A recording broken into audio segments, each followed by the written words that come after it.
already observed, and use this opportunity to welcome all of us to Chebisas High School. Chebisas is the only national school in Moiben constituency. And Bwana CS, it's a great honor for you to bring the results, the release of results to Moiben constituency this day. And I'm glad that I have heard that the students or our schools in this region were not involved in any examination malpractice.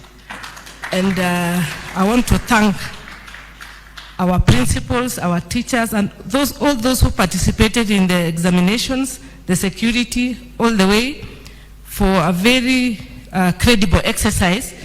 And I'm very proud, as the area member of parliament, I'm very proud of my people of Moiben constituency. I want to take this opportunity also to congratulate all the students in Kenya whose results are being released today. And I want to encourage them that there is no result which is not good. All results are good, and they prepare us for different pathways. So we celebrate ourselves. Even completing high school is an achievement on its own. So I want to congratulate all our students as they prepare their careers henceforth, those who will go to universities, those who will go to TVETs, and those who will pursue different careers in their lives. This is just the beginning, and all will be well.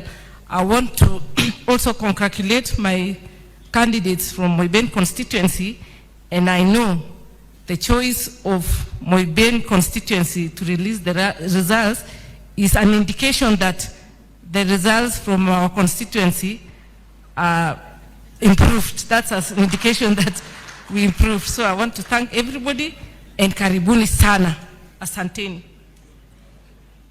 Thank you very much. Let's put our hands together for area member of parliament and member of committee of education for national. Thank you very much, Mheshimiwa. Pass our regards to the entire committee. As the CS has said, we really appreciate the support we received from the Committee of Education in the National Assembly. Asante sana. It's now my humble duty again to invite Waziri to do now the ceremony. Let us wait a little bit. It's not going to be a long ceremony of presentation of these results. Karibu Waziri.